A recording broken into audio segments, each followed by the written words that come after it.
She's here tonight to share why this work matters and why now is the time to act. Please join me in welcoming Professor Lindy Jeffree.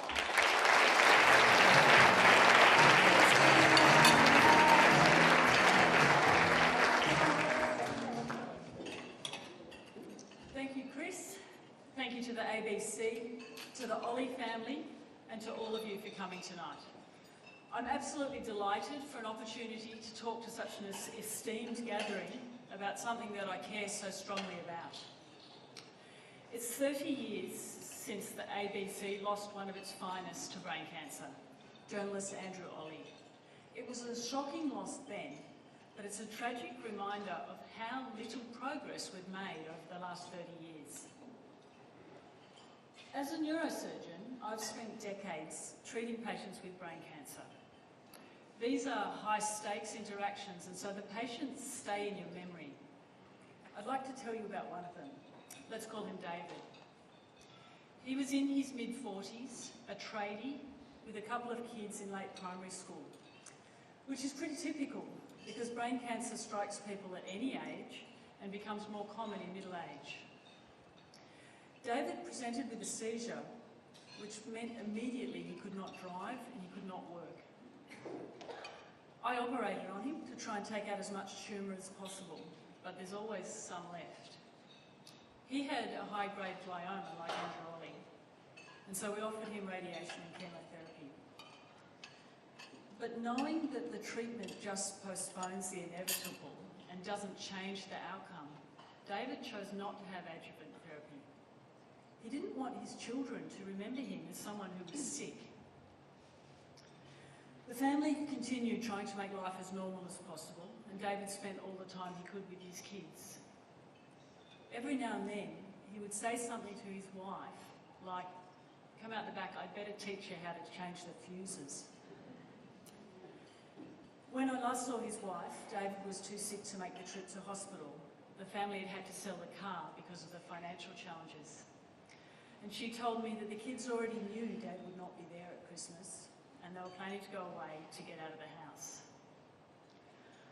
I often wonder how those kids fared without their father, and I think of him every time I change a fuse. I came to neurosurgery because I wanted to make a difference, and because there's nothing cooler than operating on a human brain. For a long time I thought it was enough just to care for patients like David and to teach the next generation of neurosurgeons. But it isn't, and that's why I joined Brain Cancer Australia's National Consortium. And that's why I'm standing here tonight, out of scrubs and under a different sort of bright lights. Right now, there are patients in Australia who are not receiving best practice surgical or post-operative care. There are researchers trying to do vital work who can't access the sort of high-quality comparable specimens that they need to fast-track their research. There are patients with no way of finding clinical trials and doctors who don't know where to direct them. Far too many people miss out on being able to contribute to and benefit from research. And when it comes to clinical trials, we lack the infrastructure to run cost-effective, data-driven studies. This is a national problem. Brain cancer kills more children and adults under 40 than any other cancer. And in 40 years, we've seen almost no change in survival. It needs a national solution. There is someone in this room who has shown us what's possible. Professor Richard Scolyer is a world-leading pathologist and an inspiration to us all.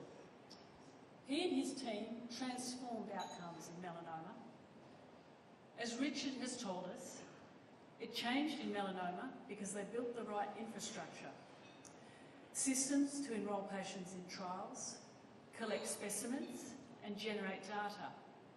And because they had the philanthropic support to make it happen.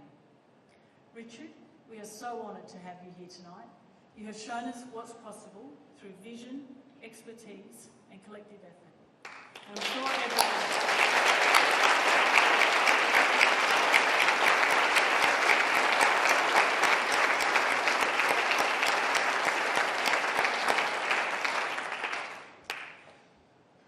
what worked in melanoma can work in brain cancer.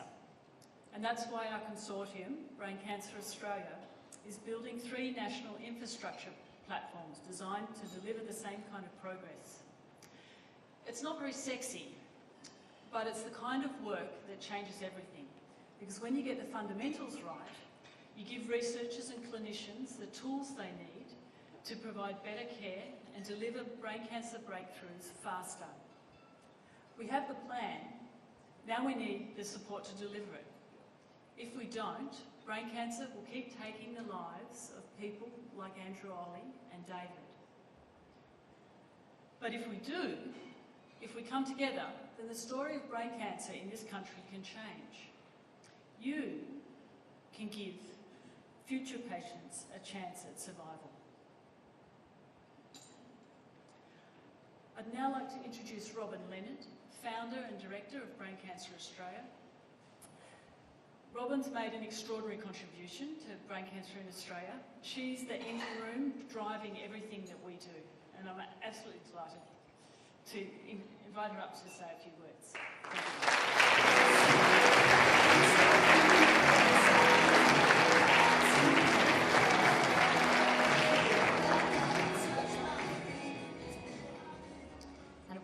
Just a few words. Thank you, Lindy. Thank you to the ABC, the Olle family, for keeping brain cancer in the spotlight for all these years. I would also like to thank Professor Scollier for joining us tonight and acknowledge our charity chair and my long-time supporter, Professor Michael Besser. Thank you, Michael.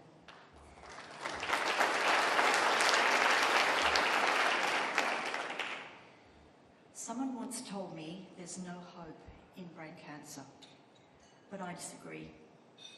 Hope is what I held on to when my daughter, Lucie, was first diagnosed, when the treatments failed, when the cancer came back. And after she died in 2012, I turned that hope toward research, collaboration, and systems change. I established Brain Cancer Australia because business as usual was not working. As Lindy said, we've built the national consortium, the partnerships, and now we're building the infrastructure. So tonight, I turn my hope to you. We know what needs to be done. With your support, we can deliver it and change the future for people diagnosed with brain cancer. Lucie is the reason I started this mission, and she's the reason I'll continue on until we've built the research infrastructure the entire Australian brain cancer community needs. I'd like to end tonight with a video of Lucie that we shared a few years ago at the Ollies. I'm sharing it again because the message remains as important now as it was then. We need progress and we need it faster. And yes, if Lucie was here tonight, she'd roll her eyes and say, "Oh my God, Mum, please don't show that video again." But because she's not here to stop me, and because she always liked to have the last word, I'll leave you with Lucie. Thank you.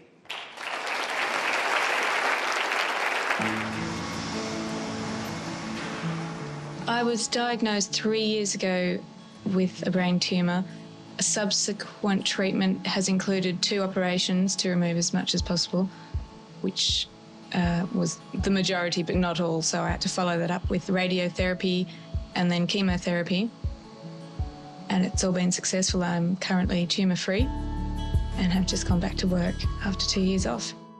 Having a brain tumour was a great excuse. I'm always late, so I could rock up half an hour late and say, "I'm really sorry, but you know, I've got a brain tumour."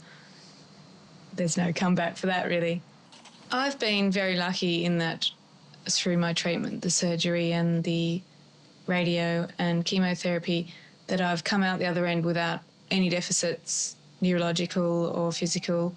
I mean, I now take better care of myself just because I know that I am vulnerable, and I am so lucky that my body's been so good to me. I want to treat it with more respect than I used to. So I guess I'm just as active and, well, more healthy than ever before.